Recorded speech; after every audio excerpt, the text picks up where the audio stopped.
I gotta be honest with you guys, I'm sick of hearing about how video games cause all these problems in kids and how it causes school shootings and problems at home and stuff like that. So today I'd like to try to get you to think otherwise and share with you some interesting stuff that's happening in hospitals and research labs with video games and how they're improving people's lives. I'm not going to say that video games aren't, bad for you if you play too much. I know this firsthand, sacrifice school, friends, all sorts of things. So first we'll take a look at how video games are being used to help combat health issues in people and how they're used in education, and then we'll talk about one of those specific studies that claims that violence and video games are linked. So first, the health side of things. In recent time, video games have been making their way outside of homes and into hospitals, research labs. And recently, the Times Online reports that the Medical College of Georgia, in an 8-week study with 18 participants with Parkinson's disease, all showed significant results in movement, rigidity, fine motor skills, and energy levels after playing Wii Sports for 1 hour, 3 to 4 times a week over the course of the study. Most of the participants are elderly, so they're not able to get exercise outside and do physical activities. And so when they're using, I guess the tennis and stuff like that, they're able to exercise, and then since a lot of them are elderly, they have grandchildren, so it gives them a way to connect with their grandchildren as well. Also, the Reuters recently reported on the American Heart Association scientific meeting in Orlando, where they showed off some information found in a study about how at least a third of the activities in Wii Sports and the Wii Fit line of games require an energy expenditure of 3 to nearly 6 METs, which are essentially just the amount of energy required to be expended in an aerobic exercise.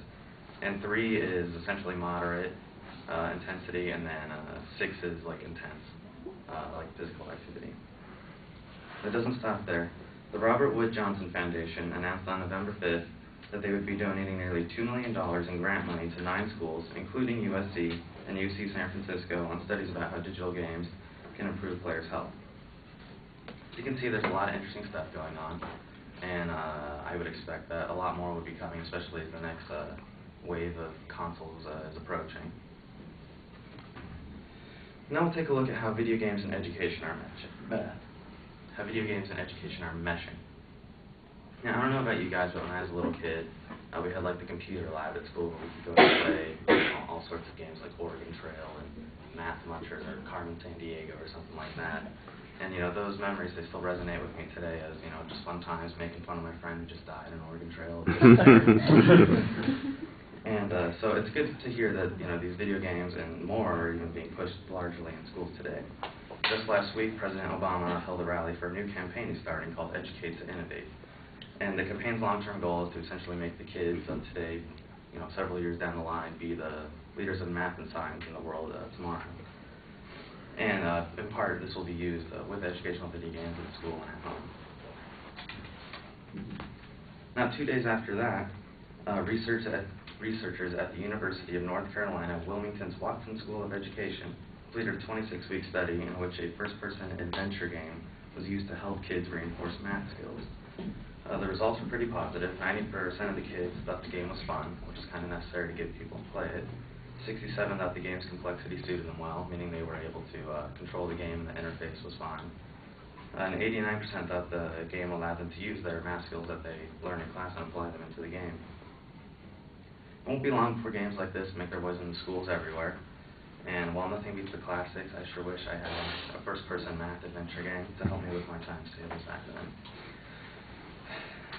Finally, we'll take a look at some of the controversies surrounding video games.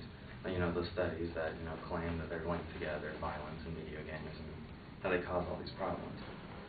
A recent study that was completed in October by a group of researchers from Massachusetts General Hospital suggested that violent games and aggressive behavior are linked. Essentially, that the violent games are a predictor for behavior in schools, bullying, and stuff like that. So first, they surveyed 1,254 kids, half of which were gamers. They took those half, and then they found out which of those kids had M-rated games. Then they took the ones that had M-rated games and essentially found out if they were ever involved in bullying or if they were victims of bullying. So my first problem that I have with this is that the study just eliminates half the people right off the bat. I guess they just assume that those kids don't have any problems related to bullying or anything like that. And another problem is, where are these, they're 8th grade students, by the way, where are these kids getting these unrated video games? Their parents are buying them for them, or they're getting them from somewhere. And it just seems like it's more negligent parenting than it is so much kids playing to buy out video games.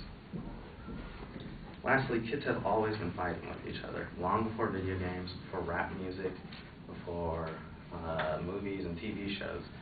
And I think these are all just kind of scapegoats for problems that these kids are having. And instead of using money to help them in a programs or something, they just blow it on another study that just says the same thing and doesn't change anything.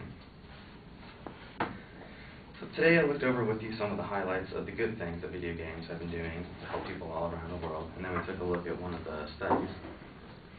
And I hope that you guys can see that video games are more than just a form of entertainment, and that they can be truly beneficial to people everywhere.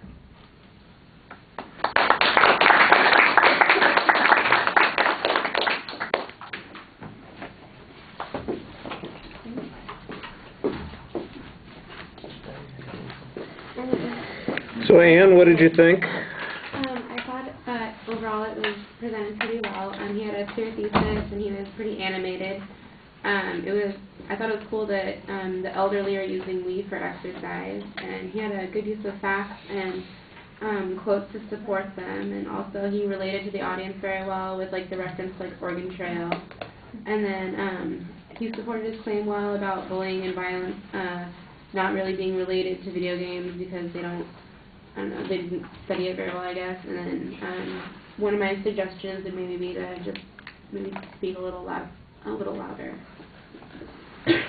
All right, well, let's start with that because I think you actually spoke louder in this speech than you have in any of your others. I think you did make an effort to speak up, and I thought you were much more effective as a consequence. It was easy to listen to you. I liked especially the opening, the attention device that you have, and you've got a strong statement of your own opinion on this particular thing, and so that adds to your credibility too. And the fact that you speak up, I think, sets a standard for the presentation that you follow up pretty well. Your goal is relatively clear.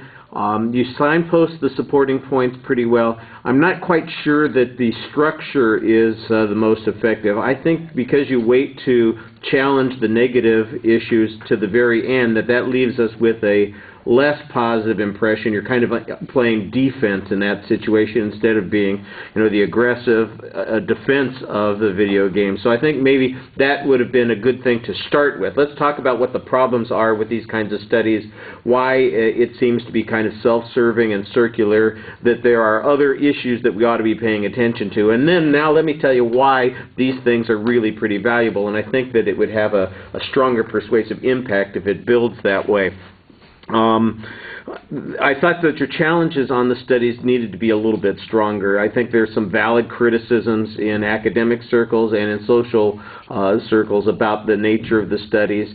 It's not so much the games as the particular kinds of games that are problematic, and I think you latch on to a good point that maybe it's got something to do with parenting skills. However, the studies are probably controlled to factor in, what is it that they've been observing and how are they measuring it, that kind of thing. And that's why I think you need some more technical criticism of that. I like the examples that you had on the first 2 points, though. I thought that they worked really well, and you kind of create a positive relationship with those references that the audience is going to be familiar with. See, I missed all that stuff, but I heard about Oregon Trail, that kind of stuff, so I don't know what it's all about. I'm so old.